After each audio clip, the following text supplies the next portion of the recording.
Hello and welcome to the Guns on Pegs podcast. My name is George Brown. I'm the editor at Guns on Pegs and head of inspiration at Scribehound. Once again, I'm joined at the microphone by Chris Horn, founder of Guns on Pegs. Chris, this might be our last recording before two momentous events take place. Indeed. We're going to have that sort of Back to the Future moment now, aren't we? Where this goes out after they've taken place, but this is the last recording before they take place. Yes. So maybe so we can stop being quite so cryptic, let's just let people know what those two events are. Which one is most important? Well, two events were supposed to happen on the 1st of September, but only one of them could. And one of those is a baby is due, and the other one is Scribehound being launched. And so we moved the Scribehound launch rather than negotiating and moving the baby. So Scribehound is launching a little bit after in September, and baby's due. So yeah, very exciting. Yeah, so I think if I've got my calculations right, this episode will go out the day before the official Scribehound launch, which is the 13th of September. So this will go out literally the day before. And then the next day, Scribehound will go live. But I might have got that wrong. I'm not very good at calendars. So if you're listening to this on the Tuesday, then Scribehound goes live tomorrow. I'm very excited for that. So is our guest today, hopefully. So we'll look forward to that. Well, so yes, who is our guest today then, Chris? So our guest today is probably best known for getting a 2-1 in Game and Wildlife Management at Sparsholt College. Since these dizzy heights, he's bumbled along with a YouTube channel called TGS Outdoors that has over 130,000 subscribers and has racked up over 44 million views. He's known for being an extremely passionate gun nut, I think is a nice way of putting it. He travels all over the world doing fun things and then recording them and putting them out on YouTube. As I said, he's also a Scribehounder. So look out for his content in there. So would you please put your washing up brush down and give a big hand, a very warm welcome to Jonny Carter. That was an intro and a half. I got a 2-1 at Sparsholt. That feels like a decade ago. It was more than a decade ago, to be fair. That'll be why. Did I get your degree mark right, or was that a complete guess? I mean, that was correct. I'm very proud of you. I figured that you have done some digging, mate. Where the hell did that come from? No, I just guessed. That Chris puts more time into researching the introductions for this podcast than almost anything else he does. I mean, I clearly don't look that academic, but, thanks. I mean, yeah, am I insulting you by just assuming you didn't get a first? No, I didn't get a first. I'm too arty, man. I'm too arty. Game and Wildlife Management at Sparsholt. Are these fond days of yours looking back? Yes. No, not really. Life's got a lot better since college. I think, like all of us when we were 17, 18, we thought this is the best it's going to get. And then you go through that really miserable period in your mid-20s where you're broke and you realise that you've got 50 years left to work and you're still not really anywhere in life. You've gone from being the peak top shagger, for a lack of a better word, to quote a good friend of mine, to just being a miserable person who pays extortionate rent on a house that's you're sat in by yourself. But life then gets a bit better, right? Yeah, well, you're flying now, aren't you? So, as I said, 44 million views. That's bumbling along nicely, isn't it? Yeah, that's something. 100. You say 144 million? I said 44. Did I get it wrong? 44 million? I have no idea. I know I got 18 million in the last 12 months. You might have got that wrong. I'm going to go and check. A few moments later. Stats joined 13th of October 2015, TGS Outdoors, 44,618,047. Hey, I'll believe it. That's good. I think, we got 15 million this year. That just means you're accelerating, doesn't it? As George says, that's ridiculous acceleration. I've noticed that as well, though. The stuff you're putting out is getting bigger and bigger, like more and more uptake each time in recent times. It's definitely been so. I went full time at this just under 2 years ago. In that ballpark anyway. And since then, obviously, the pressure's on to make it bigger and better. And it took us a while to find our feet, bluntly, because nobody else does what we do in the UK. There's not really a model to follow. And there's not really a financial model to follow either. So it was a case of money helps make big films, right? Like you don't. Rocky 3 has $100 billion budget or whatever, and it's better than Rocky 1. It's not actually, but you know the score. Films get bigger and better the more money you have, and it's been a long road getting the budget to make the films we want. And unsurprisingly, better production brings more views. Not always, but mostly. And that's cool. It's certainly been a very exciting learning curve. The learning curve is a really interesting one because obviously you've got to learn what YouTube likes, haven't you? You've got to learn what the audience likes, and so much of it is down to the thumbnail and the video title that actually you can have the best production in the world, but if you don't get those two bits right, then nobody gets to find out that it's great. That YouTube algorithm is a constant mystery, and it changes every couple of years almost completely. And you have to basically look at what the big players are doing and then sell your soul in that direction. I don't think that every video should have out of place capital letters and exclamation marks and question marks, but it works. And as such, that's what we have to do. The shocked face thumbnail, I don't think anybody takes great pleasure in taking a shocked face of themselves and photoshopping it onto a thumbnail. But it's clearly what people like to click, and I don't know why, because when I see it, I'm like, I need to click that. I need to see why he's so shocked, even though I know it's fake. Exactly, yeah. In 10 years' time, we will but look back and laugh at all this sort of stuff, won't we? It's going to be so different. Yeah, by then we'll have like honest thumbnails with honest descriptions. I think that the world is going to get really leveled out. People are going to stop being sensationalist. Social media is going to calm down and become a place where reality happens. That's what's going to happen. I look forward to a YouTube that's full of video titles like "Nothing Much Happens," just people looking bored in the thumbnail. Quiet day on the pigeons.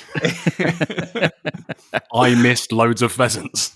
That'd be a good name for this podcast. So, George's favourite section of the pod, Jonny, I'm hoping you're about to wow us with what you've bought for what's that you're drinking. You know, I actually thought about this long and hard. I genuinely did. I have a very nice rack full of wine. I have a nice collection of whiskey. And then, you said it had to be shooting related and in some way represent like something special. And so I brought a 4-pack of pint cans of Stella. Strong. But to make it extra special, I'm not drinking it out of the can. I'm drinking it out of a polyester pint mug that's also a coffee cup that you can't see if you're listening, but these guys can. Look, it's branded by a gun company. It's very classy. It's white. Very nice. It is a special drink to me, and I know that you guys have like a thing about supermarket lager, and I think that you may class this as close to that. Yeah. Stella is like a benchmark in life. Like Stella is like, when people smoke and you roll a cigarette. I don't smoke anymore. And you roll a cigarette and it's just a really special occasion, such a simple thing. A pint of Stella is that to me. Like it's so brainless and freeing and liberating in like a non-sophisticated way. And honestly, after a shoot day, I said it had to be shooting related. If we went to the pub after a shoot day, I'd buy for Stella every time. I don't think there's anyone who knows me that knows that's not what I wouldn't order at a bar, regardless of if they had some fancy stuff. Because I like wine. I like red wine to be sophisticated. I like white wine to be cheap. And I like beer to be drinkable and not confusing. I'm not looking to like consume brain. Well, I'm probably looking to consume a few brain cells, but in a different way. I'm not looking to consume brain power when I crack open a beer. I don't know about you guys. You don't sniff your beer and go, notes of honey. Do you remember when Stella was actually the sort of classy pint when it first hit the stage? No. It was, yeah. Well, it used to be 5.2%. It used to be 5.2%, and that is... What is it now? 4.6? No. 4.8? You're 4.6%. And so the joke is, me and my brother went off to Afghanistan, and I went off to live in Africa, and we both came back. Well, he came back, and I came back later than he did. And we went to the pub, and the first thing he said to me was like, "You can't order Stella anymore, mate." And I'm like, "Why?" He goes, "It's 5%." And then about 10 years ago, this stuff became 4.8, and I'm like, And now it's 4.6. It's unacceptable. It's supposed to be like drinking beer. Yeah, was it Stella that had the strapline reassuringly expensive? Was that them? Yeah. It was seen as a classy pint. It still is. It's still a delicious pint. Like, it's brewed in Belgium in a big factory in a beautiful town full of bullet holes. Is it? You've never been to Leuven? Oh, I mean, that's an No, experience. I know, sure, but they say this. Is it definitely still brewed there? I mean, it's definitely brewed there. This one is brewed in the UK because there you go. And when you buy it in Leuven, it tastes better because it's still 5.2%. Exactly. Yeah. I bet the UK is the biggest market for Stella. I'll Google that later. I mean, that's a good question. Probably not now. It's not 5.2%. That's why we drink Peroni and Moretti, because it's still strong. Exactly. Peroni's brand will go downhill because of it. George, what are you drinking? Well, you have already alluded before we started speaking to the fact that it's a warm day, and it could be the last warm day this year. So I thought I'd celebrate that fact, and I've left the whiskey on the drinks table. Tell me you got sangria. I haven't got sangria. What I've got is a very nice, very cold glass of Provençal rosé, and I've also got the rest of the bottle sitting next to me. Lovely. It has almost no connection to shooting for me, apart from we did have a very warm shoot day last season or the season before, very warm October shoot day, and rosé at lunchtime went down very well indeed on that day. And it's not something you'd typically associate with shooting, but we do drink a lot of rosé when we go fishing in the summer, gallons of the stuff. So it's got a field sports connection. It's still perfectly acceptable by everyone to drink gallons of whatever when you're fishing, isn't it? Just less so when you're shooting. Yeah, it only becomes a problem when you fall in. What do you think? Rod accidents? What are you going to do? Accidentally catch someone on a size 14? Like, all the police. Hook someone's face. Yeah, that's about it, isn't it? Some faces could do with that. Talking of warm shoot days, though, I think that whole October rosé style partridge day is, I mean, it feels to me, obviously, the old global warming stuff, but we've had a lot of those warm October days. So I think you'll see some more of them this year. Well, yeah, I think you're right. I remember going on a September partridge day. I don't think I'd ever done a September partridge day before. For whatever reason, we don't typically start shooting here at home until October. And I had no idea what to wear. Because obviously breeks, but then woolen socks on the 14th of September when it's 20 degrees, that's not good. And I was absolutely dripping. What is the most relaxed you think you could get away with? Do you reckon you could wear like some kind of safari attire and people would think that's okay? I mean, that would be... It's a good question, this. Yeah, well, it is a good question. Could you walk out like Theodore Roosevelt and go, yes, here's me, and the extra baggy shorts, like the proper ones, and the safari jacket with the belt around the belly? The shorts that look like you've got a couple of saddlebags. Yeah. A traditional bird hunting in hot weather from the Victorian era outfit. Yeah. Is that also with the long beige socks? Oh, mate, I am halfway there. This is cool. Keep talking. That's epic. Pith helmet. That's the final bit. You've got to have the pith helmet. Yeah. That's the thing. That item as part of your outfit is clocking you back somewhat in the wallet, isn't it? The pith helmet. If you want a decent one of those, it's not cheap. But you need to go the whole hog. There's got to be budget reproduction piths for not a lot of money. Amazon. Borrow George's. Oh, I've got one. And I don't think they're not mad money. They're under £100. Oh, really? Yeah. Everyone should have one. You can spend more than that on a flat cap if you go to the wrong place. Yeah. You see, I actually got an expensive flat cap 2 years ago, and every penny was well invested. That's a nice thing. Plus, there aren't many people stupid enough to buy one, and so you don't see them that regularly. There's nothing wrong with a clashing cap. Can you imagine? I found a winner of a flat cap in Hackett on Jermyn Street, and it was in the sale for 35 quid. And I was like, why? What are you doing with these? Like, surely? And it's really nice, and it's lasted me for many years. So you can buy a pith helmet for $12.99 on Amazon. And if you go on Village Hats, it's $29.95, and that's more of the sort of army style pith. If you're looking to be more of a jungle bashing explorer, the $12.99 one would do. There you go. Fine, right? Someone September partridge outfit. Can you imagine if you were there shooting chuckers in the Sudan, and then you have like a fez? No, that would also work. And a fez is probably a little bit more hot weather friendly, gun swinging friendly. Yeah, you'd struggle to get your ear defenders over the top of your pith helmet, I think. And your fez. What con could make an attachment? You'd have to wrap them around the back, wouldn't you? Like a sort of radio DJ. This is good. September partridge outfit. Send them in, pod@gunsonpegs.com. We want photos. Yes, definitely. They'll go on Insta. So I'm speaking to a lot of people currently, and they're struggling to sell September days. They've struggled for a few years, but more so this year. I think it's because people don't wear safari outfits. I think we've just solved a crisis here. I thought you were going to go down a horribly serious conversation there. But yes, absolutely. No. It's all to do with safari outfits. Serious conversations and me don't really exist. Right, Chris, what are you drinking? For many years, my go-to beer on a Thursday evening after work with the team was a Beavertown neck oil. Yes. And I have found a sister beer called Supermoon, which is hazy IPA, and it's 6%. So this absolutely smashes the original Stella into a cocktail. No doubt that will have an effect by the end of this pod.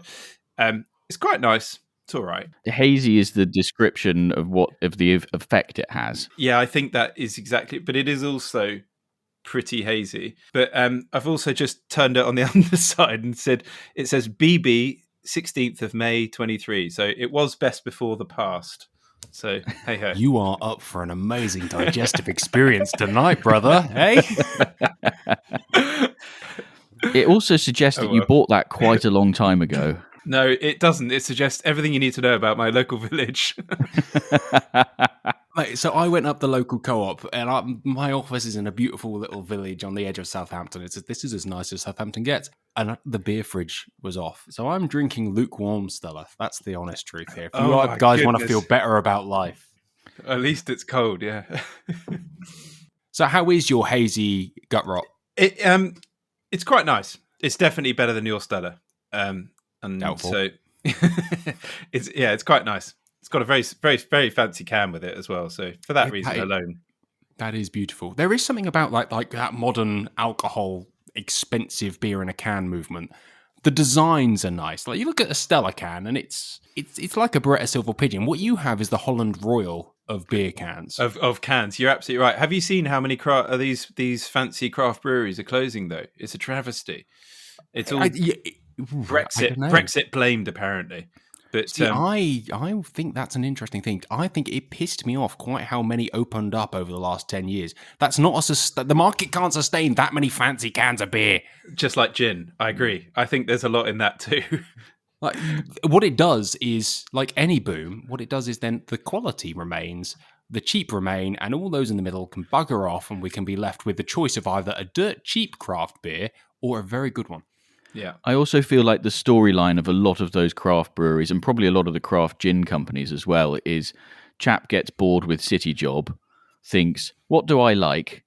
I like beer. I'll do a beer. That's a good idea. Let's do that. I'll do a beer. And that's how they all happened. It's so true. About 2020. Yeah, I doubt you can remove the city thing, right? So there's a brewery about 50 yards. I'm pointing on for those who aren't watching because this is an audio platform. This is clever, wasn't it? Over there's a 50 yards is a brewery, and there's one up the street as well. And he used to be a forklift driver, I believe. And you know what he thought? I don't like driving forklifts. I like beer. To be fair, he's got a tapped room. He's got a really good thing going on. He's very lucky. He's got one of the best coffee shops I've ever been to opposite, and it's a lovely little food court around the back. But yeah, hey, you don't have to be from the city to like beer and be bored of your job. There's the moral of the story.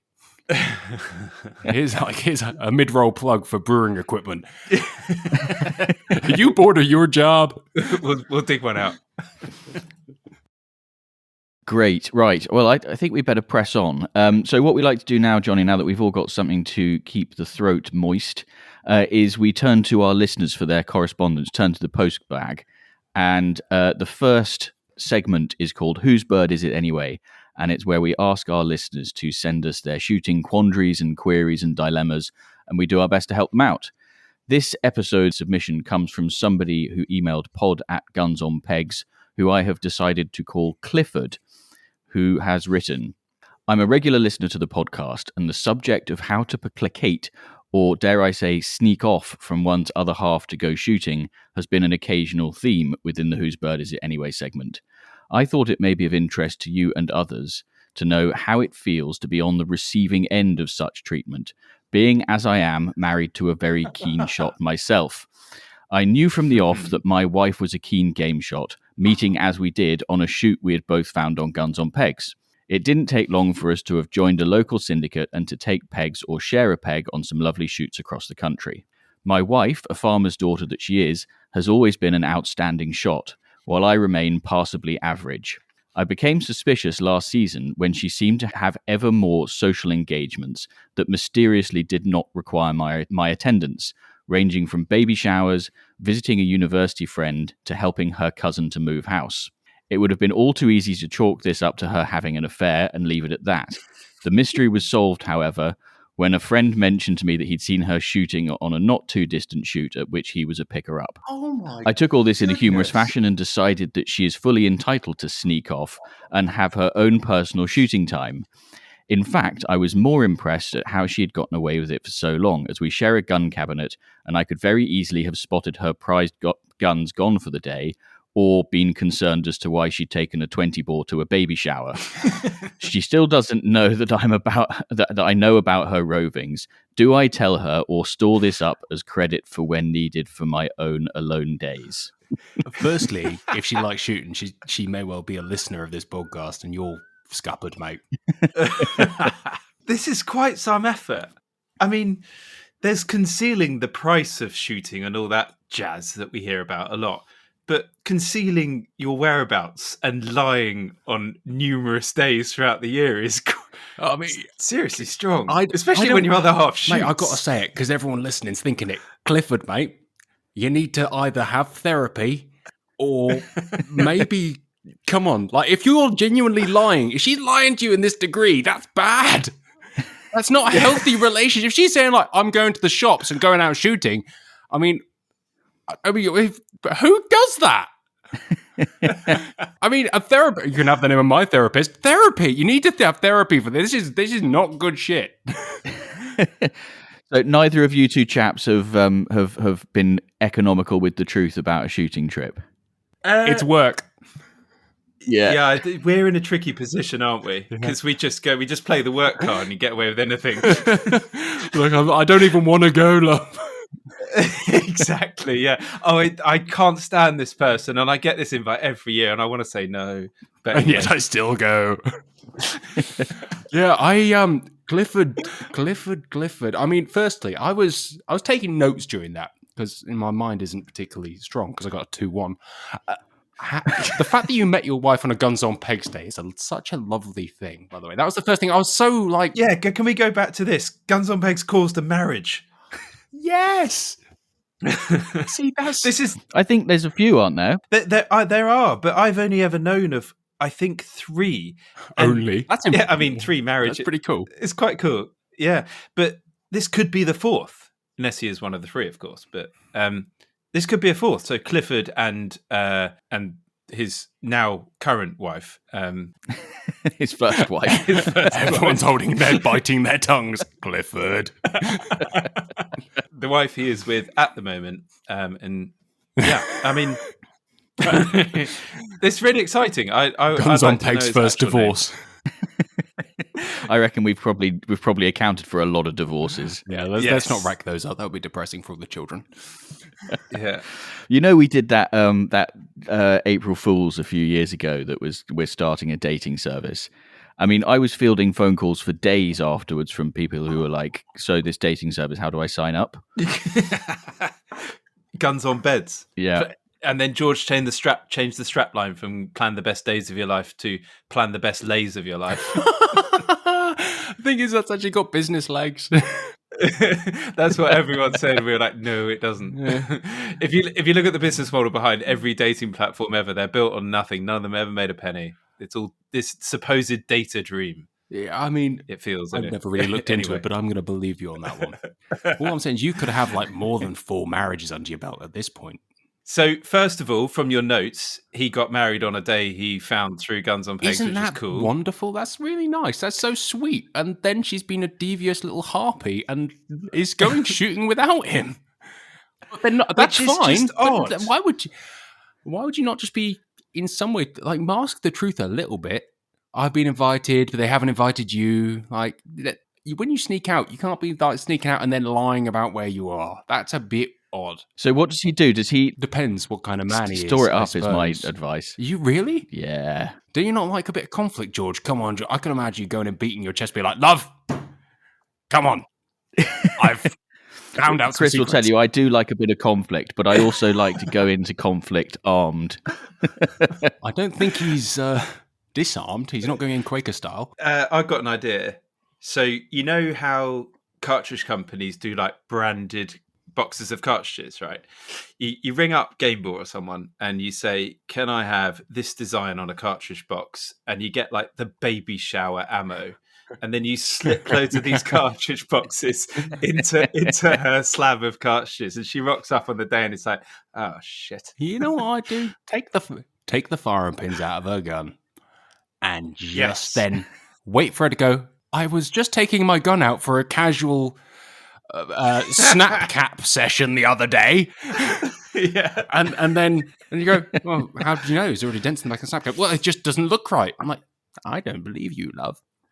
You're absolutely right, because taking the guns to the gunsmith is I don't know. I'm going to put that in the category of the sort of, in our house we have pink jobs and blue jobs, and blue jobs are putting the bins out, right? So taking the guns to the gunsmith, You chauvinist. taking the guns to the guns. Oh, fine, who cares? I reckon if that's what he does, you're absolutely right. Do something like that, and then she will have to say, "Oh, can you help me with this, or can you do this, or sort them out, or whatever it is."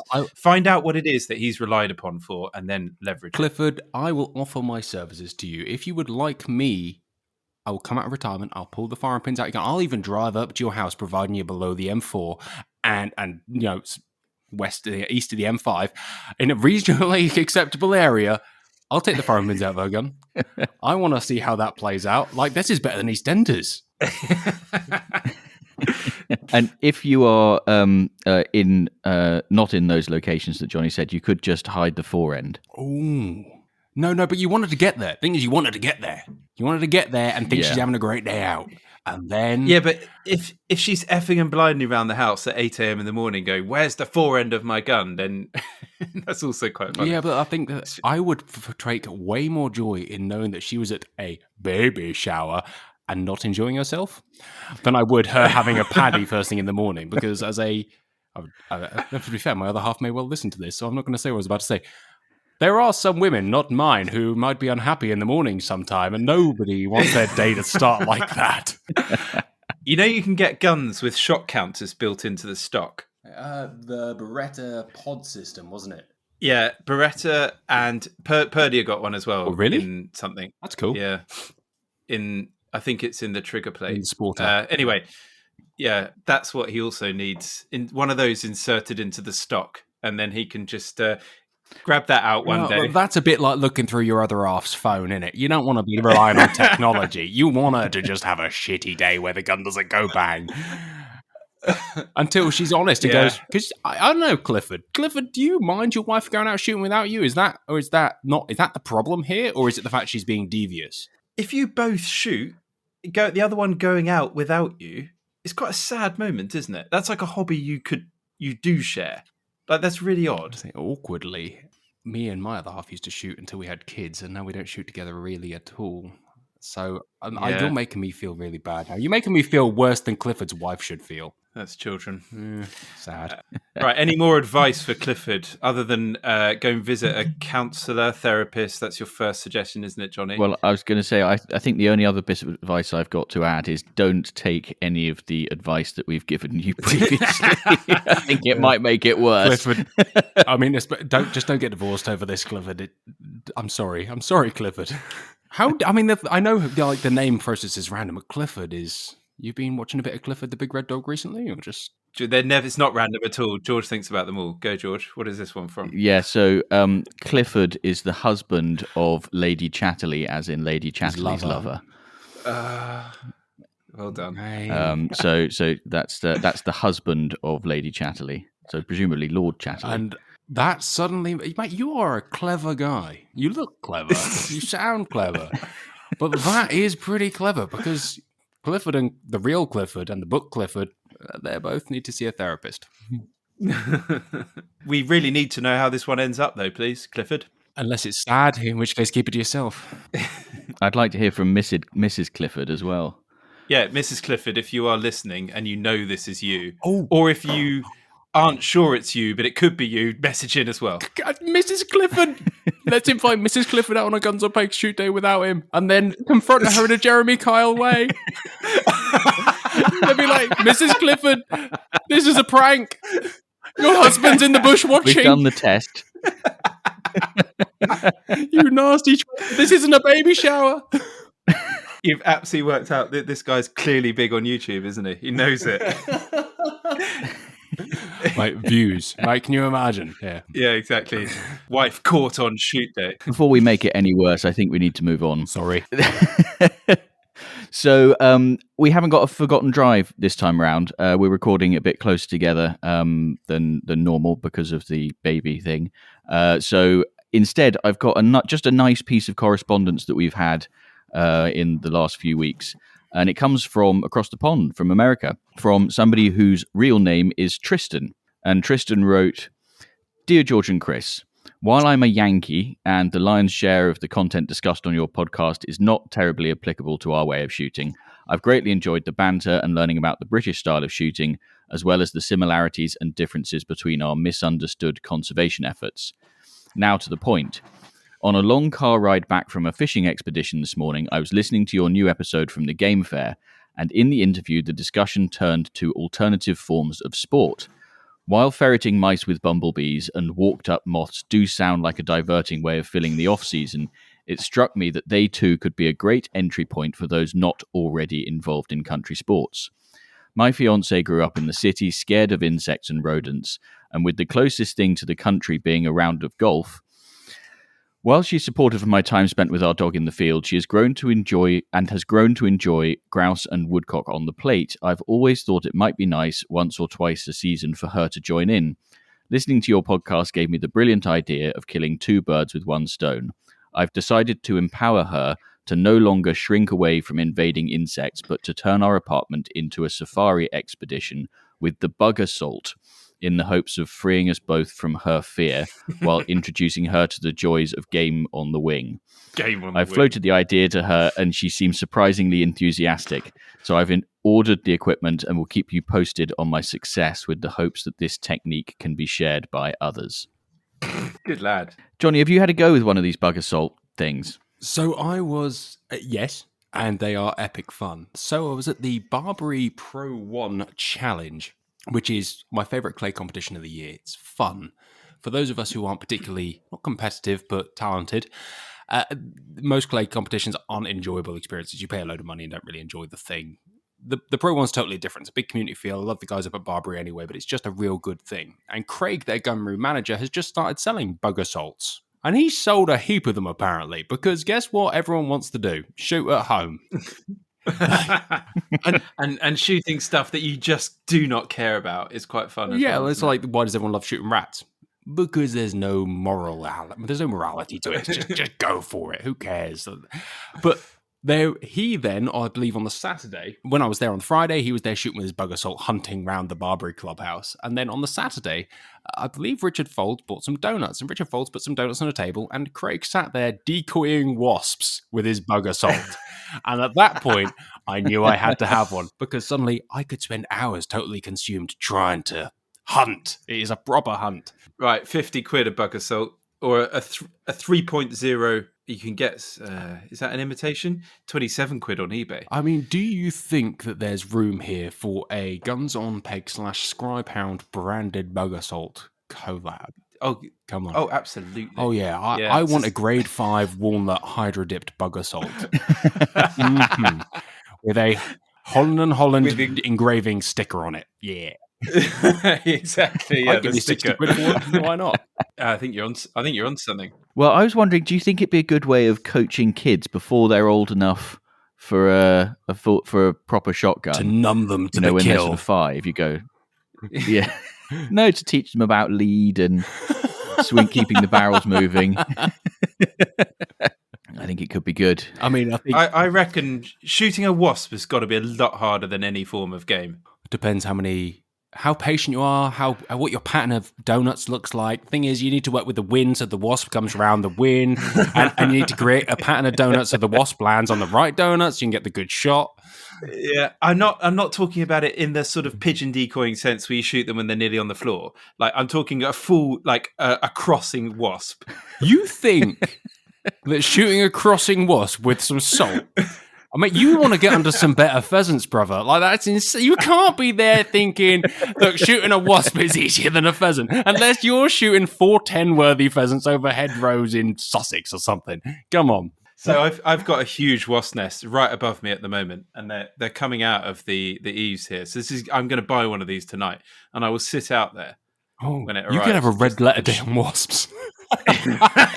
I'll come and film that. That's got to be worth a go. With a you've got to do the hero shot at the end with them all piled up. One of those horrible Instagram posts of clouds of wasps all lined out with a dog sitting in front of it looking all happy. You don't like those. All right, here's right. I'm ready for my first argument of a podcast. You don't like those pictures. What's wrong with them pictures? No, they're all right. It's just some people get them wrong. Yeah, I'd say that was right. Where's your borderline with tasteful and not tasteful? What angers this one? The comment description underneath, the way they go about Killed it. a shitload today. Bloody great fun. In the public domain, yeah. Just not understanding. You people are going to take the wrong impression of some of those posts, or they're not going to understand, all the laws around it, all the rest of it. So they will jump to conclusions. So just a little bit of understanding rather than, as you say. I don't know. Do you? It's an interesting thing, right? Because I don't know whether every post needs to come with some kind of overly thought out description. No, I'm not saying that. I'm saying exactly as you just said. When they just go full out, like, ugh. Yeah, just a bit uneloquent. Kit on the deck is another one, isn't it? Yeah, that on the deck. That saying needs to be banned. People who use that, but people say it for deer, and it's totally accepted in the deer world. That's true. I don't know. Yeah. I feel I don't know. It's a difference between a cull. It's a cull versus a. Yeah, you're culling pigeons. Yeah, so pigeons maybe is okay. And yeah, see, the lines of morality are really tough, and now we're going to get into the weeds. But it's tough, right? Because if you took it into a different world, for example, clubbing. We all used to like clubbing. Maybe not George. George, were you into clubbing? Did you go out at? I was. I used to be a music blogger. No, I'll have you know. Come on, what kind of music did you blog about? Vintage remix, electro swing, that kind of thing. Vintage remix. I used to get free tickets to Boomtown. I used to jump the gates of Boomtown. That is fascinating. Hey, you are a dark horse. But all right, so we all went out, we all partied, we all had fun, right? I feel like there's a parallel here between what our grandparents would have thought looking at our Instagram posts and Facebook, probably back then, MySpace, of what we would have said when doing those kind of things to what we're saying now. In that actually the audience, we're in a tough position because you can't just be seen to be enjoying what we enjoy. I don't know. I don't know really what I'm trying to say other than obviously grandparents, when they see you going out with some young, beautiful woman sat on your lap, clearly pissed because you're sweating, pasty skin, your eyes are dilated, and they probably go, ugh, that's not good enough. But everyone your own age, or at least who's in the vast majority of people who just don't care about your existence, probably just go, hey, he's having a good time, I'll leave him alone. Yeah, maybe. Yeah, I think you're right. I'm not putting up posts of... When I next see one of those posts, I'm going to tag you in it, okay? Please do. And then I will comment, send them to Jesus. No, you and I can have our debate underneath their post in the threads.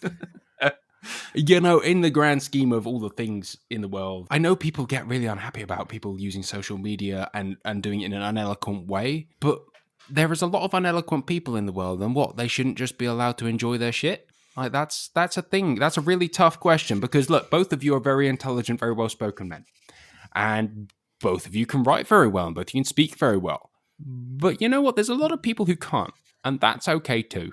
Surely you shouldn't punish them and their enjoyment of their sport on social media because they can't post a 1,000-word essay on why it's okay to kill pigeons and how lovely a day it was and how the wind made it really sporting. Well, I completely agree with you, Jonny. Actually, I think that there is a danger of feeling like we need to justify what we do all the time.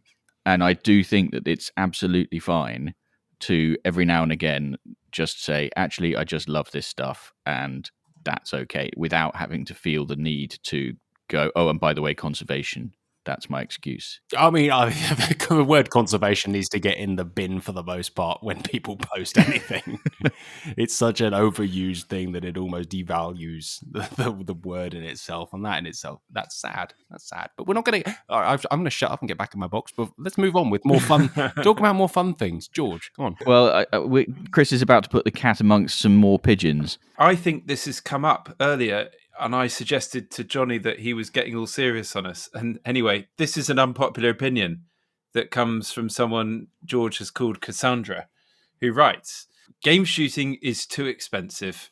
I note from your game shooting census that the average price of a pheasant is now £50. Surely, if it goes much higher, people will decide to spend their hard-earned cash on skiing or golf or something else instead. So you started on this and we shut you down for more chilled chat. George, is Cassandra a lady or is it just a lady's name for a man? Cassandra is a lady's name. Cassandra is a lady. I'm aware that Cassandra is a lady's name. Although in the modern world, who knows? Let's not get to that. That's too deep in the weeds. Let's get back out of that one. You guys first. Game shooting's too expensive. It's always been expensive. Yeah. There's a difference between, I forget how you put this, isn't it? It's about value and price, cheap, expensive, or high priced or whatever.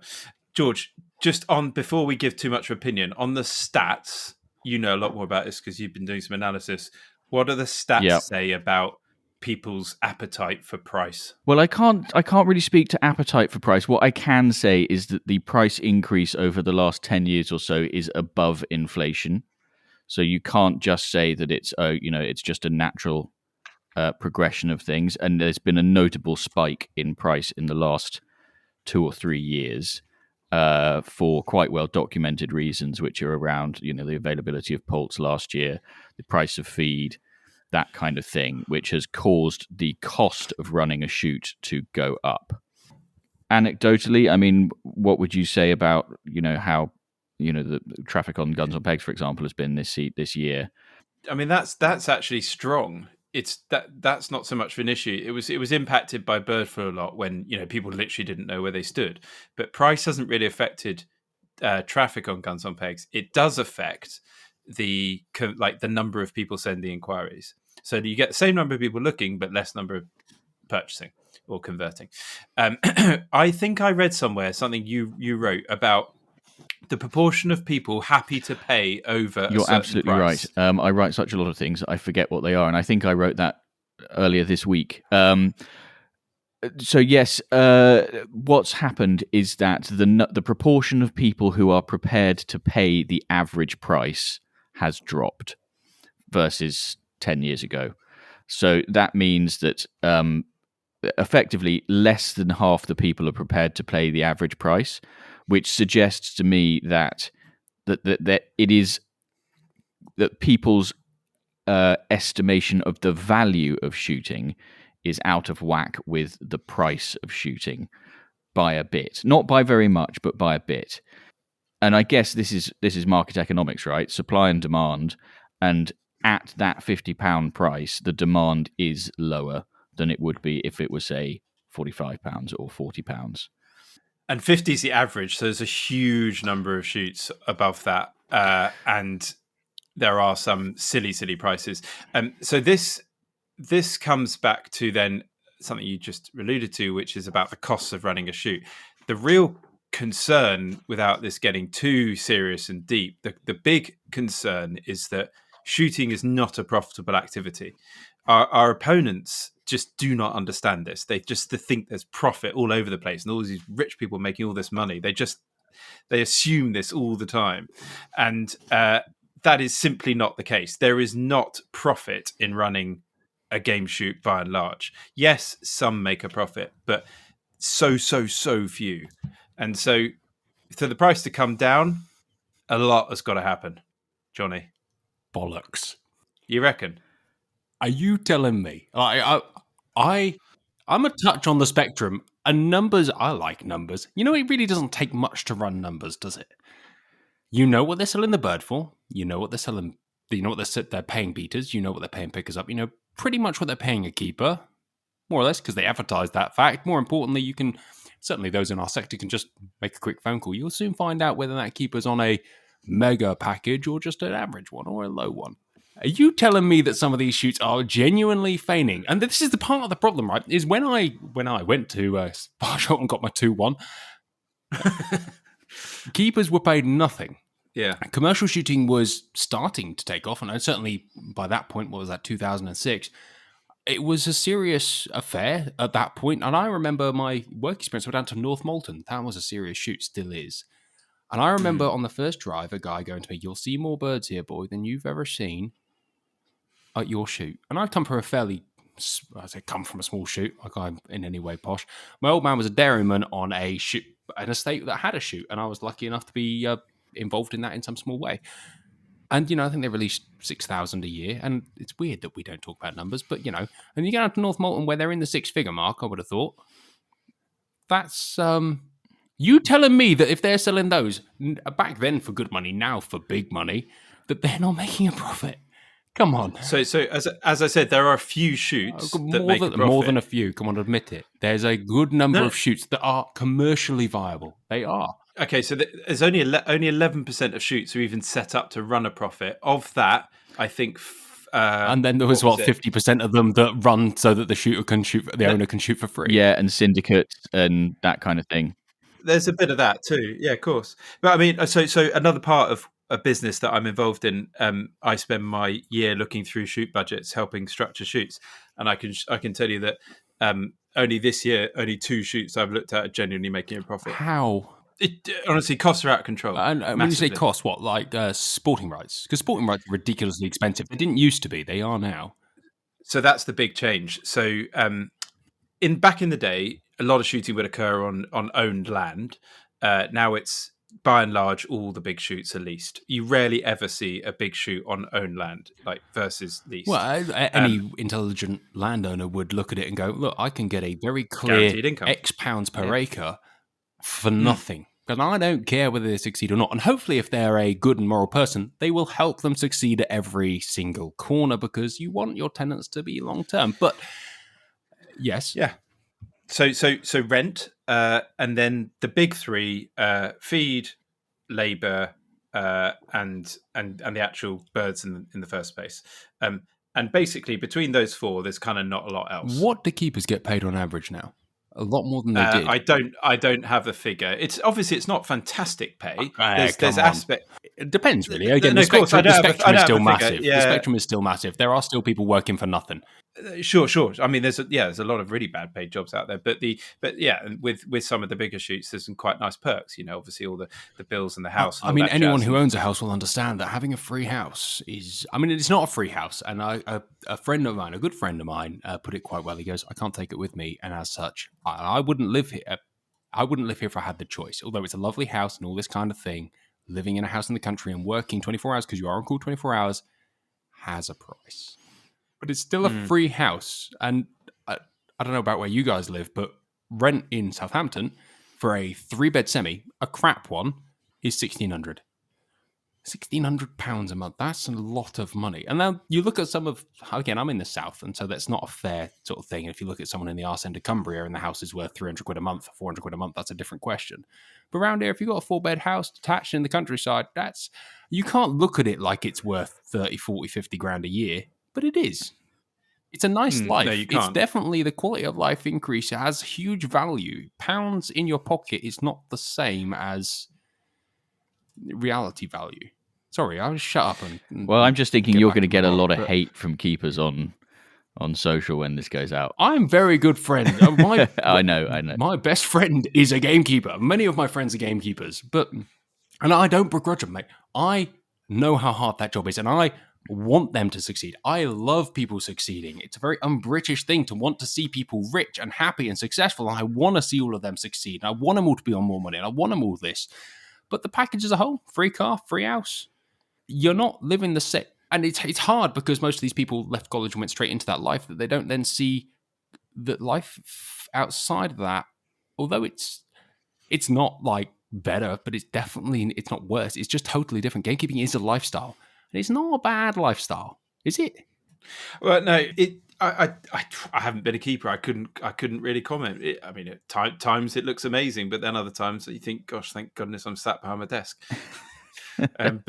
But hard work isn't just for gamekeepers either. Let's put it that way. So this comes back to the argument I was saying, which is a lot of shoots don't make a profit. The vast majority. Yes, of course, there's some fat in there occasionally for the owner's days or whatever it might be. As there should be.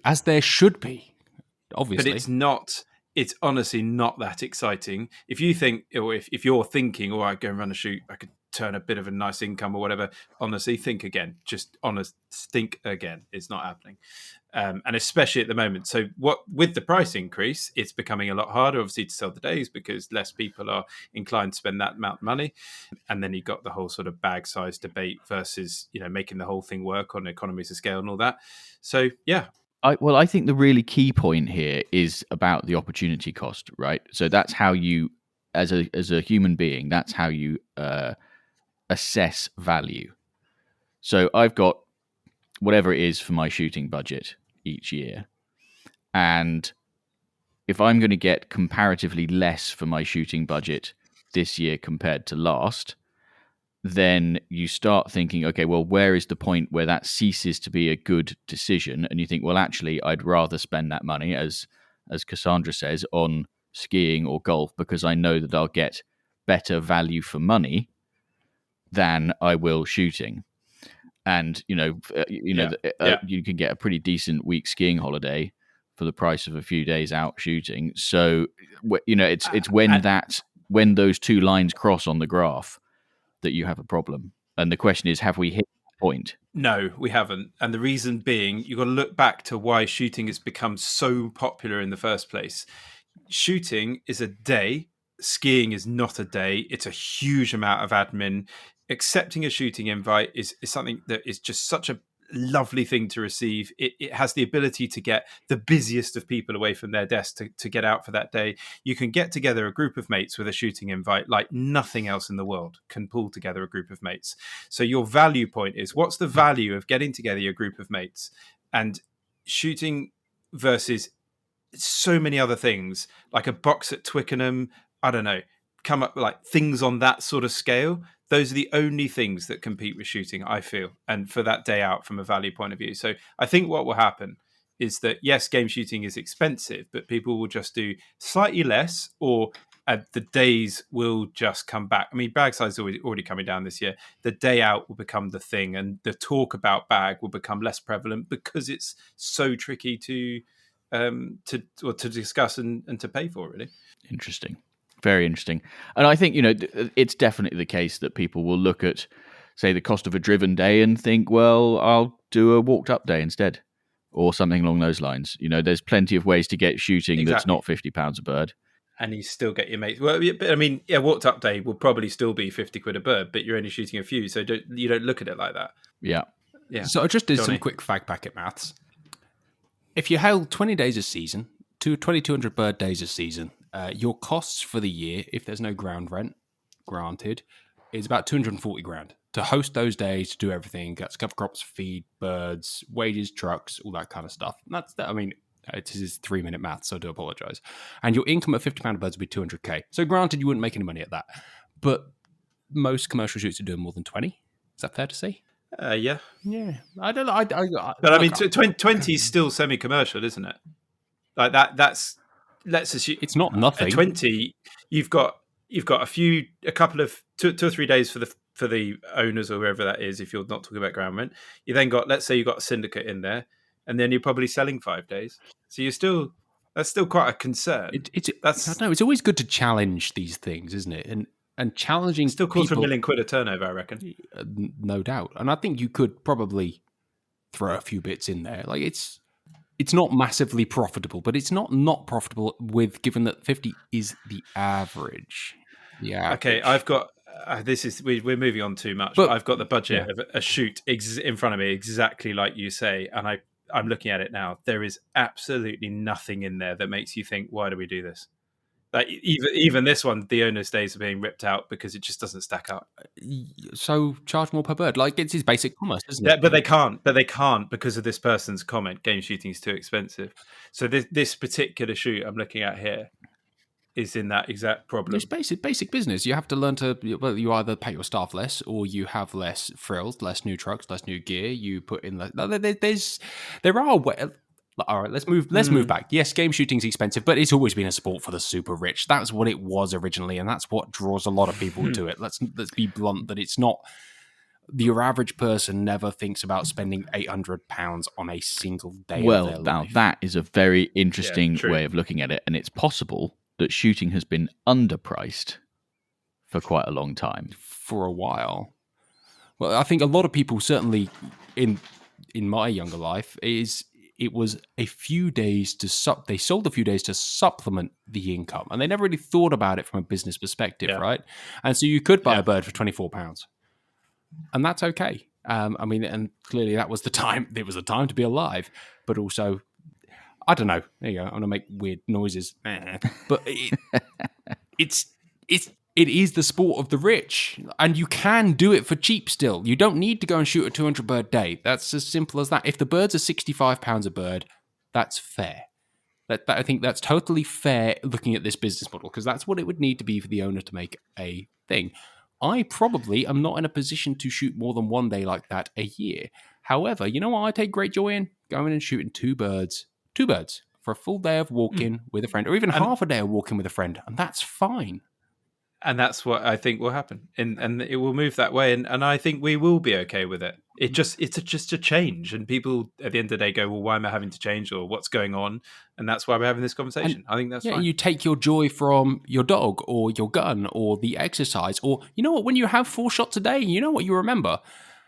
Every single opportunity. You know what you make the most of? Every single opportunity. I love woodcock shooting. I love walking up and trying to hunt down a single or a couple of birds. And you know what it is when you get those opportunities? It's no different to deer stalking. When you're actually in that moment of engagement, it means way more than multiple moments of engagement. Yeah. And I think the future will lie like that, like you say. But at the same time, one shouldn't begrudge those who can afford to continue shooting as many as they want.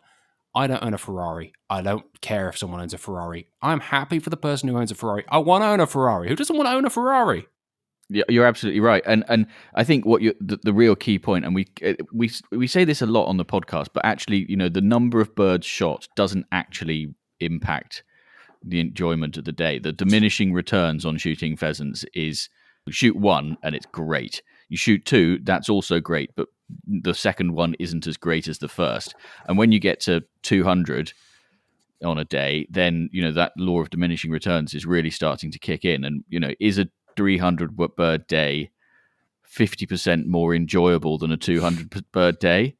I don't think it is. So evolutionarily speaking, yes, because you get the same kick every time. However, is it more memorable? Maybe not. But you still feel good and you still have a good time while shooting a larger day. And I know that that's an unpopular opinion, but you still who doesn't enjoy shooting 1 or 2 extra birds? Like, if I was going for a walked up day for 2 and I shot 3 or 4, that's a good thing. I'm not going to be like, ooh. I don't want to sit there speaking down to myself over my pint of post-shoot Stella, thinking, meh. Yeah, we used to have a question in there about if you received an invite for I think it was a 400 bird day, would you accept it? And we just put it in there out of George and I having a giggle, basically. Honestly, would depend who it's with. I don't know. Of course, but it was more on the principle of principally, why not? I think from a personal perspective, there are certain shoots that do days like that I wouldn't go to. I am I was about to say conservationist. I'm not. I like to be associated. I like to hold some kind of moral flag. It's nice to be able to be somewhat morally upstanding. And you can't be sat there shooting at certain shoots that do these days that do nothing good for the environment and are potentially not good practice, bluntly, that perhaps you would go, no, actually, I don't think. Yes, on the whole, who isn't going to say yes? But actually, when you sit there and you've shot more than a couple of days in your life and you have the luxury, and it is a luxury of having the opportunity to say no, then no. Yeah, and that's happening. That change towards an understanding and appreciation for that sort of aspect of shooting is massively happening, thankfully. I'd like Guns on Pegs to have a audit of sorts. Wouldn't it be an interesting thing to have a scoring system, not just based on this was a good day or not? Wouldn't that be cool? And I'm not talking PGA, but I'm talking, what is the net biodiversity gain here? Give people the option to go yes or no. George, do you want to answer for me? We have been trying to make this happen for, well, basically since maybe even since before I joined Guns on Pegs, but I definitely like it. It was something that was spoken about in one of the first team meetings I was ever part of, and there is a tool, isn't there? But we worked with the GWCT a bit too, and then they ended up working with Perdix to produce this net biodiversity calculator. And I said to them, if we could put that in, at least, you know, it's not vetted as such, but a shoot could do a traffic light based system over whether they're adding value or not. And we would then, the shoots that detract, what I want to get to the point to, and I still stand by this, the shoots that take away from the environment that are read on that traffic light system, we would just remove from the website, or they wouldn't be able to advertise days to sell. That's where we have to be. Because obviously, if that shoot is totally detracting from the environment, it's a short-term game. You don't want to be a part of it, do you? You don't want to be a part of it. No. But it's only going to ruin shooting for the long term. So I'd quite happily get rid of it. And even if we're making money out of it at the moment, but we don't know. That's the problem. We don't have the data. So we're looking for every tool we can do to achieve this. But sustainability and net biodiversity gain is absolutely fundamental before you even start talking about all the other fun stuff. And they're big words, and they do mean something for sure. And it's a tough one, isn't it? I'd be interested to see how that would affect the market. If you could go to X unknown shoot, that's no name, that is a proper chicken farm, the sort of thing that perhaps everybody knows isn't good, but still somehow manages to sell every single day. Yeah. And go, this is crap, don't go. This is not the future. I wonder how many people would listen, because those who don't care won't care, and they'll go anyway, I suppose. But wouldn't it be interesting? We've been kicking shoots off Guns on Pegs for years, but we don't shout about it because it's a very dangerous game to play, and they end up on Facebook groups selling their days to any Tom, Dick, and Harry because there's absolutely nothing on there to stop them doing Yeah, but so. then as Jonny Can't, a punter, likes to go shooting, wants to buy a day here and there, how do you then go, I know that I'm doing a good thing or bad? Because there's no TripAdvisor. There is no TripAdvisor. You're the TripAdvisor. But we don't have the scientific platform to be able to build this one. The GWCT are very close. We're not far off this. It's coming. Speak to whistleblowing keepers. They're always pretty honest. Jonny, you and I, we're both journalists, and with my journalism hat on, I'm like, yeah, hang the fuckers out to dry. Let's make a big song and dance about it. You can handle it in an intelligent fashion or not. I don't know. Is there a way to handle that in an intelligent fashion? Of go, you can have a list of, we do not recommend these people. Here's the reasons why. And actually, as a community, a bit like the whole raptor persecution thing, hang them out to dry. Like, if you get caught doing something that bad, goodbye. You're not allowed in our community. Yeah, so that's what we do. But we've had lawyer conversations about trying to take it a stage further. And it's just very, very tricky, and it would get us wrapped up in all sorts. I'd love to do it for George, for the same reason you guys would. Because they're actually affecting what we care about deeply, and so therefore I'd love to bloody hang them out to dry. But unfortunately, that becomes a personal mission rather than. But what I do think we can do, and I guess it is to an extent what we all do already, which is, the kind of place that you were talking about in your fictional no-name shoot. That shoot has a name, has a reputation because of the media, because of people talking about it, because of people going there and filming or writing about it or whatever. And it's just as easy to take that reputation away by highlighting bad practice, by highlighting failure to do good practice, and it's a question of changing what people value in a shoot. And for a very long time, what people valued in a shoot has been height and High volume. birds, good hospitality. Height, volume, and hospitality. Or not even that, just height and then a drink. And if we can change the paradigm, if we can change what are the criteria that people are looking at when they because it's all about kudos, right? Shooting at those places, it's about waving your dick around and going, "What a big guy I am." If we can change what cool looks like, then it self-polices. Yeah, that's the key. So, interestingly, we are going to be working on a series this season on something that's almost exactly that. I had a really interesting meeting with a really lovely gentleman who wanted to support this as a concept to somehow shift the paradigm from birds I love a lot to I will shoot 3 birds and have the best day of my life, and that I can boast to my friends and they will appreciate. If you look at many other countries in Europe, you know what? They will go, this guy has a fucking amazing dog. He's a hell of a hunter and he hunts hard and he shoots 3 birds a day, and that is what I want to be. And in England, it's a case of, oh, you go there, that's cool. And marketing has, in a whole part, got us in the trouble that we are, right? Because there was a point in the past where, firstly, only the super rich shot, and secondly, they only shot at places that were somewhat morally correct. Marketing's only the tool that got us there. It was human greed that put us there before marketing. Oh yeah, come on, that's something that none of us can regulate. Would you rather have 2 pints? No, that's what, 2 pints or 3? That's what I mean. Everyone wants 3 pints. No, sure. But that's why we're in this situation. Like, that is end of story. And if you can somehow regulate that to look at the craft beer movement. Suddenly, 4 Stellas is not as morally high as 2 beautiful cans that you have. Yeah, and that's George's point. Which is, I think, the only thing we can do, which is culturally try and shift what's cool. That's the only thing we've got going for us. And yet the real issue there becomes the money aspect, right? Because you need to convince people that they want to pay £400 a day to kill 2 birds. Yeah, and you can't turn up shooting 3 birds on a 400. Let's say this guy's going on a 300 bird day or whatever, and he just shoots his chosen 3. The keeper, as it currently stands, is going to be hopping mad. So the whole thing's got to go with it. I see. I'm fortunate enough to speak to keepers and film with keepers with our work with the National Gamekeepers Organisation. I think most of them, the vast majority, would be happier with this world where they could be a more traditional gamekeeper and not. The glamour of a shoot day may change, but it doesn't have to change. You can still have a beautiful lunch after shooting 6 birds. Yeah. That's cool. I mean, Cassandra. Let's move back to Cassandra. Thanks for getting us in this pickle. Yes. We could have spoken about something really simple. Like, is it unfashionable to wear pink tweed? Answer: no. Do it.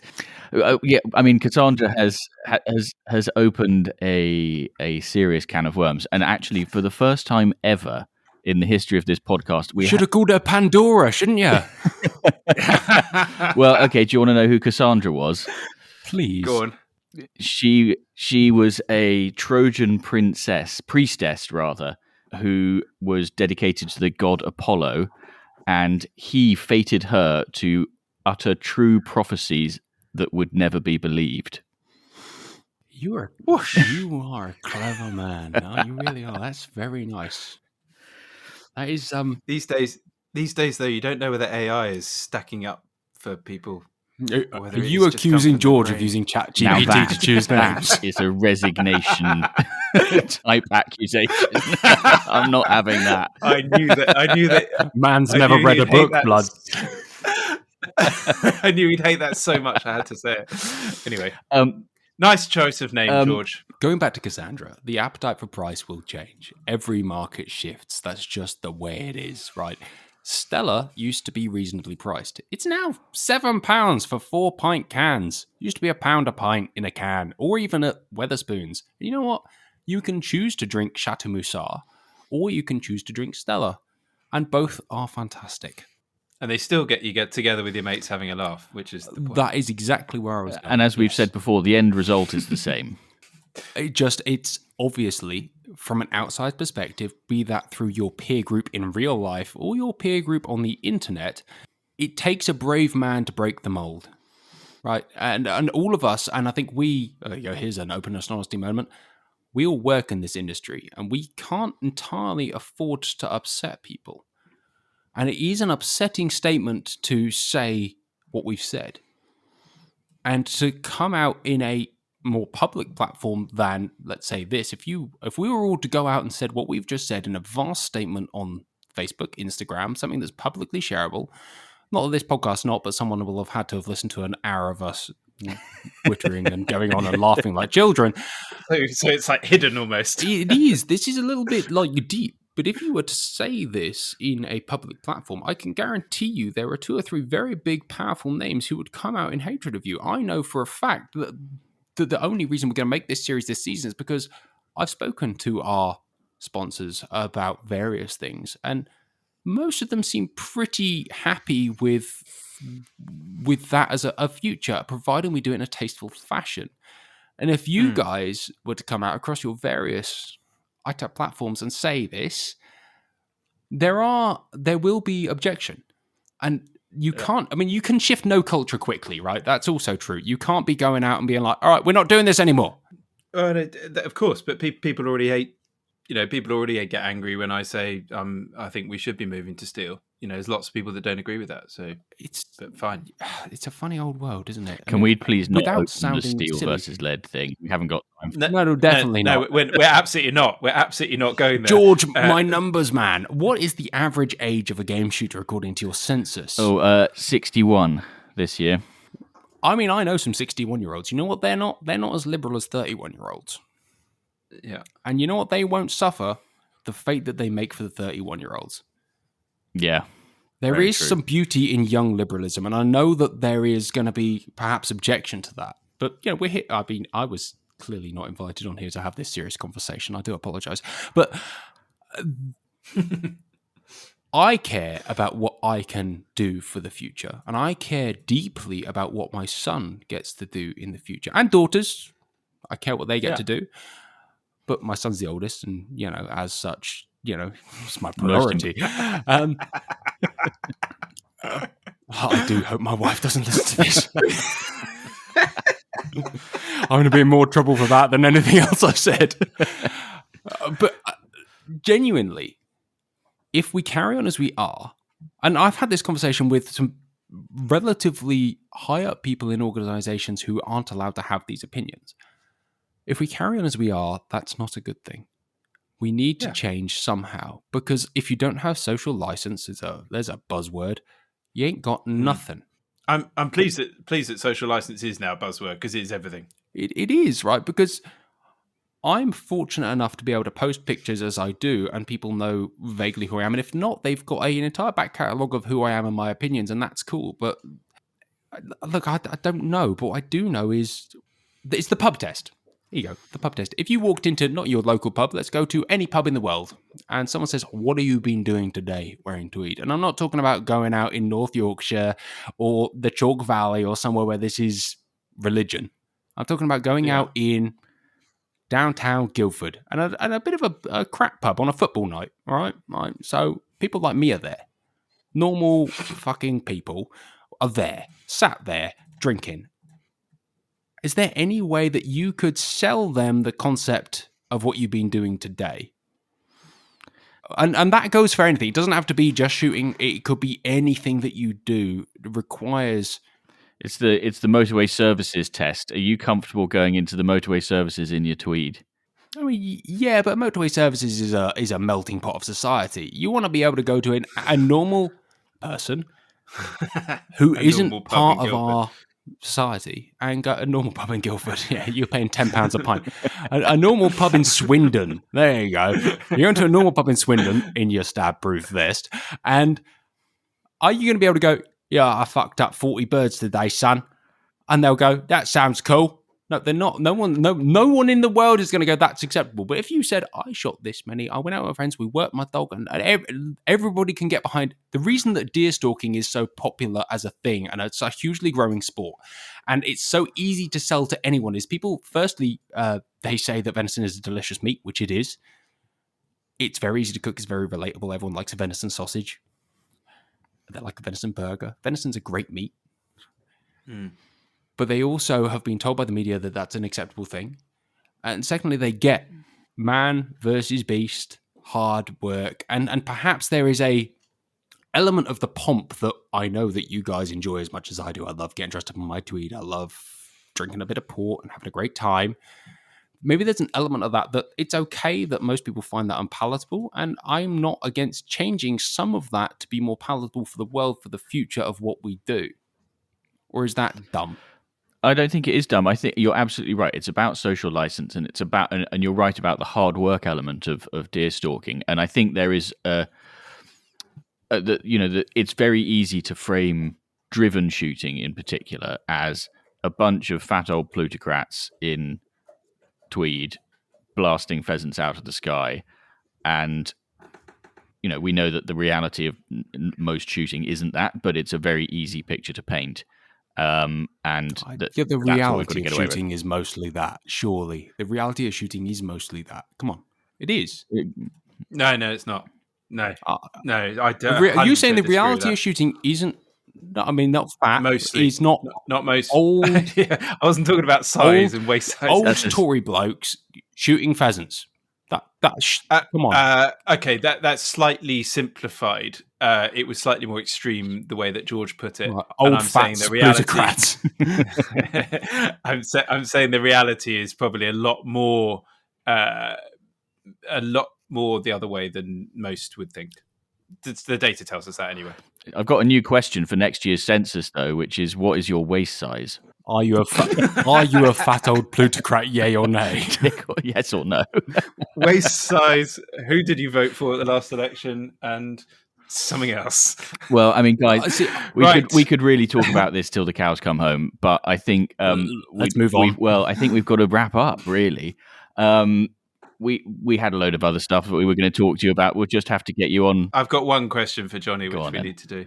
So, just Deb, you wrap up this segment, because we also must just mention the shoot day. Well, you do that. You mention it. Okay, so we mentioned it last episode. It's coming up now, pretty close, on the basis that this goes out the 12th of September. Brimpsfield Park in Gloucestershire, 20th of October.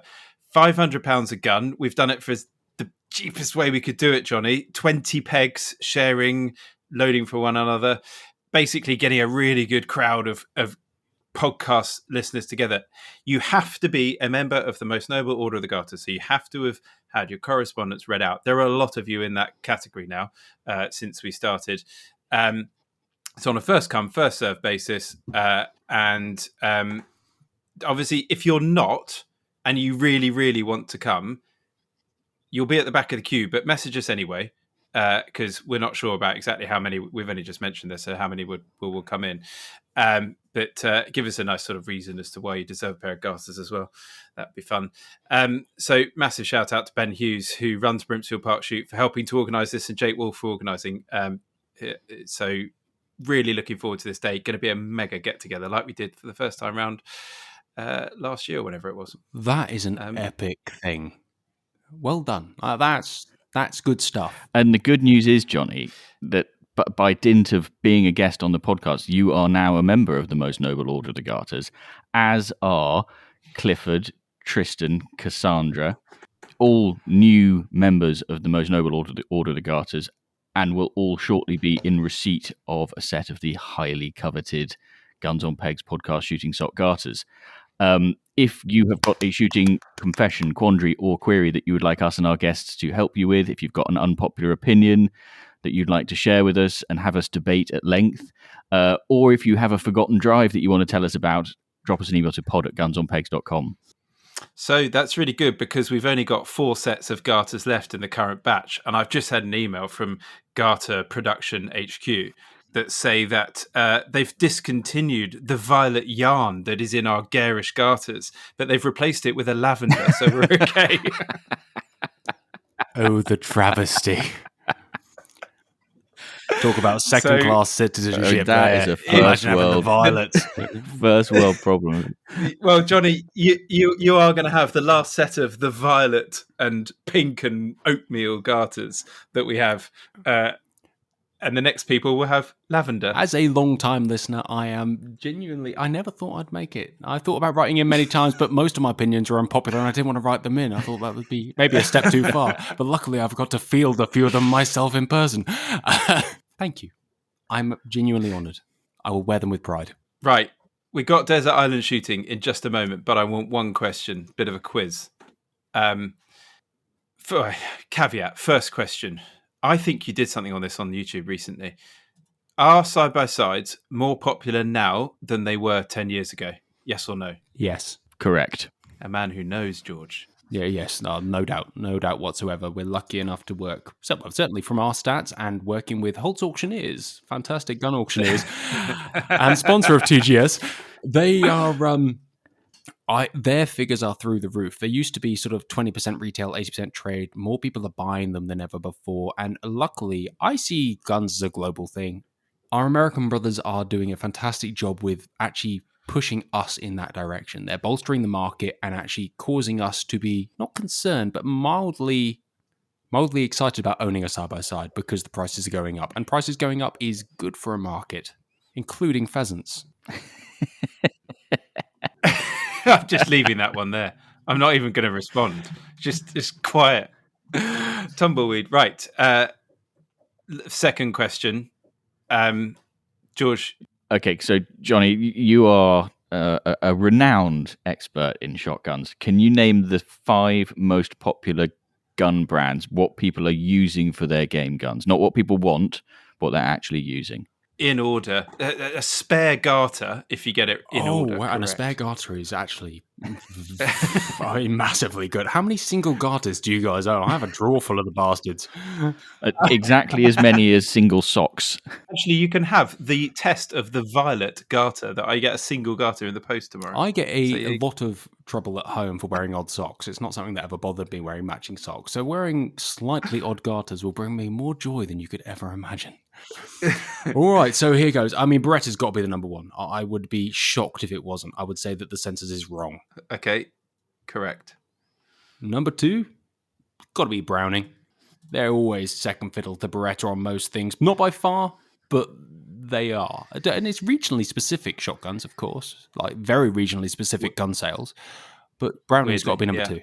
Yeah, correct. The rest of the 3, I mean, hell. Game shooters who use 3 different types of shotguns. It would surprise me if AYA wasn't in there somewhere. I don't know where. Are you gonna go for next or? No, I would say AYA is going to be number 4. Oh, well, that's depressing, isn't it? Go on. Who else are you going for? In terms of popularity, just thinking about what I've actually seen in reality in the field, Parazzi probably deserve a spot up there. Parazzi are a hugely popular game gun. Rizzini are a hugely popular game gun, as is Guerini. But Guerini are now way more in the clay shooting market than they've ever been in the game market. Yeah. So that's You're missing tough. a big one. So AYA and Parazzi are in there. I'm going to ask you for an order in a minute. There is one other which I'm expecting you to get in the next 5 seconds. Yeah, it's not Krieghoff.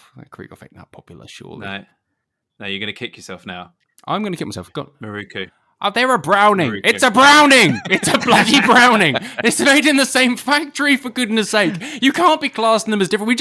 I filmed a review today on the Browning 525 Satori, and the whole pretext was everything I say now applies to Maruku because they're the same. They're the same. And I'm sure the guys in Japan will be saying no, but they also make all the Brownings, and as such, they're the same. What defines a brand, Jonny? The logo and the name. We asked, what's the most popular gun brands? You say the same thing about many cars on the road as well, but people still call them brands. I can't believe it. I shot a Maruku for so many years. I still have it. It's still one of my favourite guns. I feel like such a mug. But it's a Browning. It's definitely a Browning. If you include...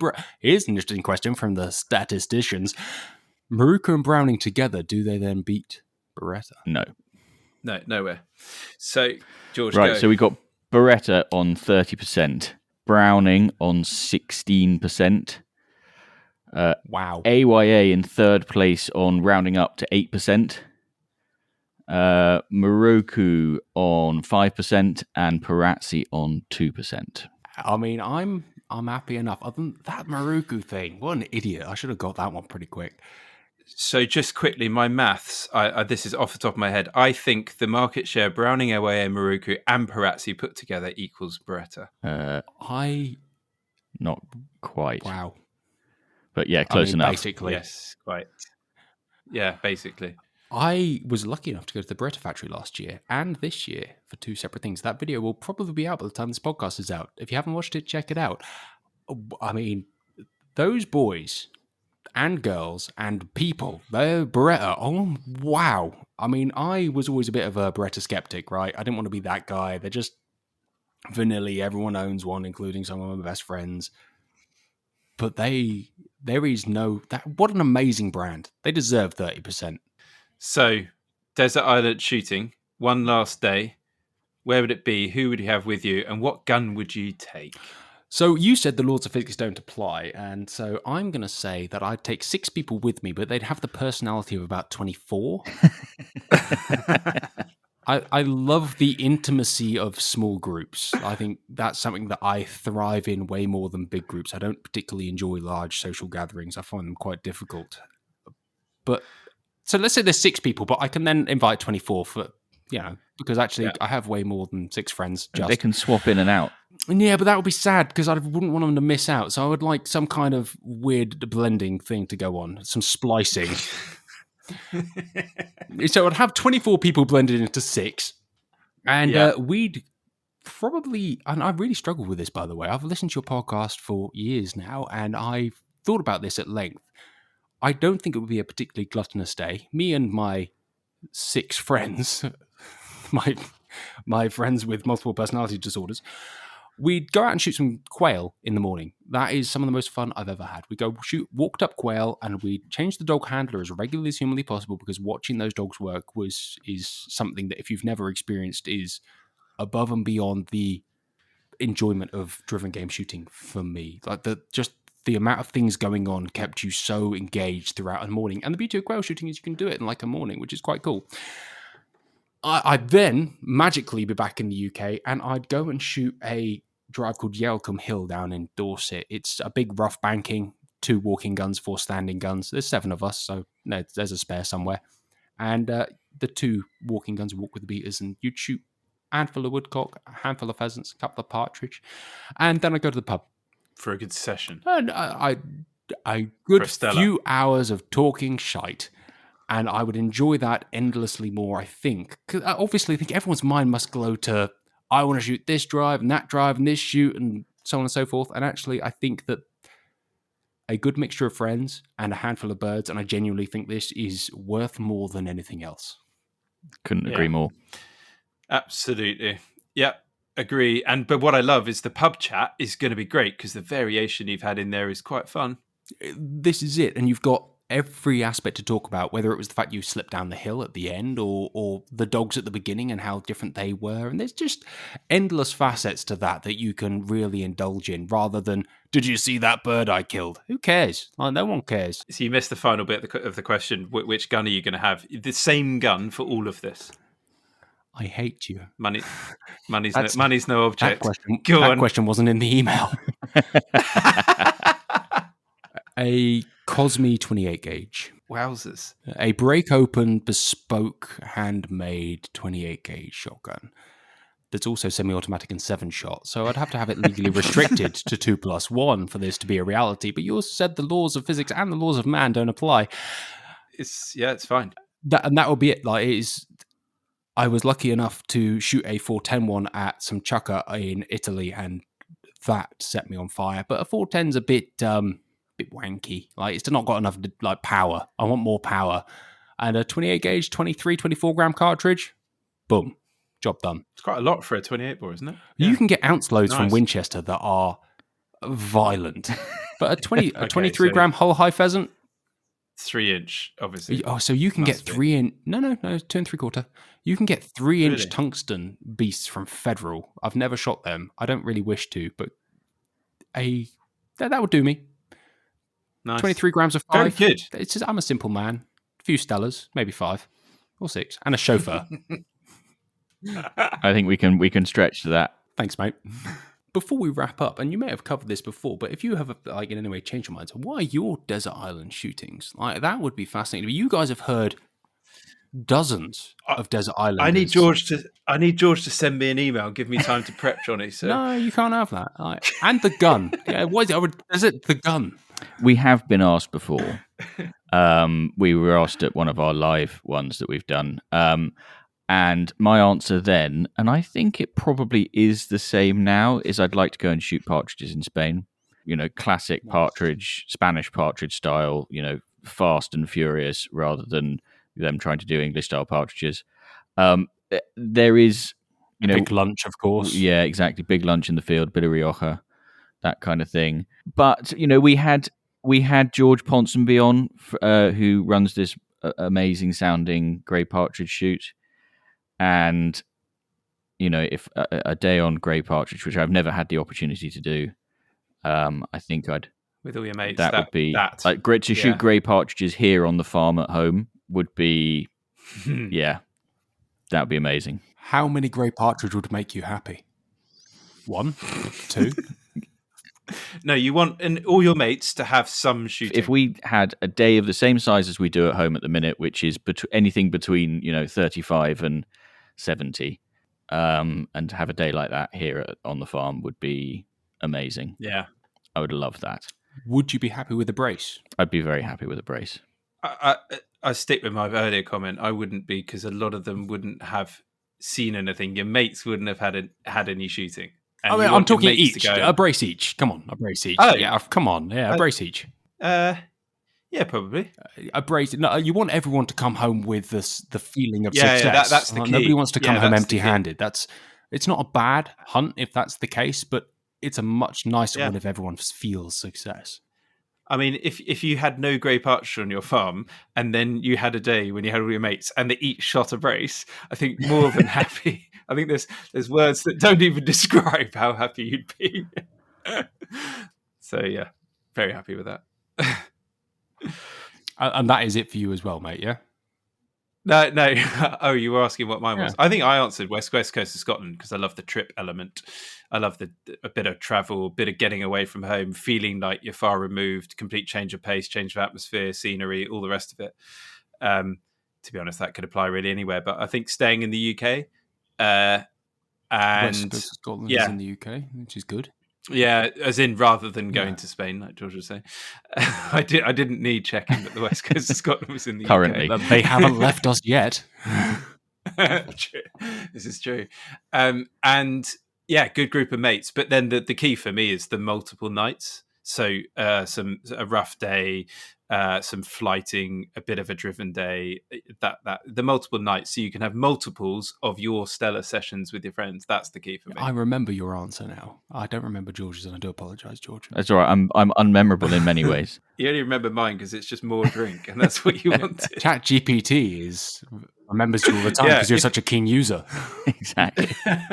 If you type, what is my desert island shooting into ChatGPT, see what it says. Cool. Right, on that note. Well, Jonny, yeah, it has been absolutely fantastic. It is the first time we've not done the, in inverted commas, interview section, but I don't think it is anything less for it. In fact, possibly even better without it.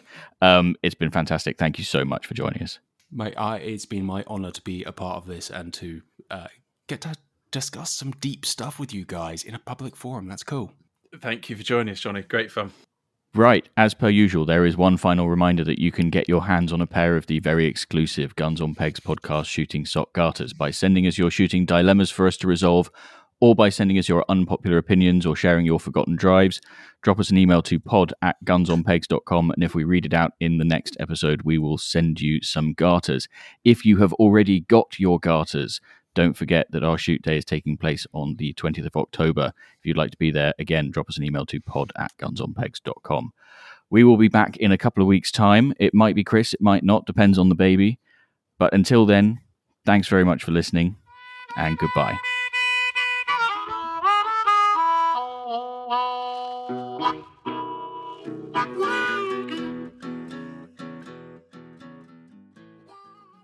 If I'd had a bottle of red wine, I would have been like, yeah, let's fuck up 1,000 birds, babe. That'd be great. You're lucky I haven't stopped recording. I mean, if you don't use that as the intro clip to get clicks, I will be really depressed on you.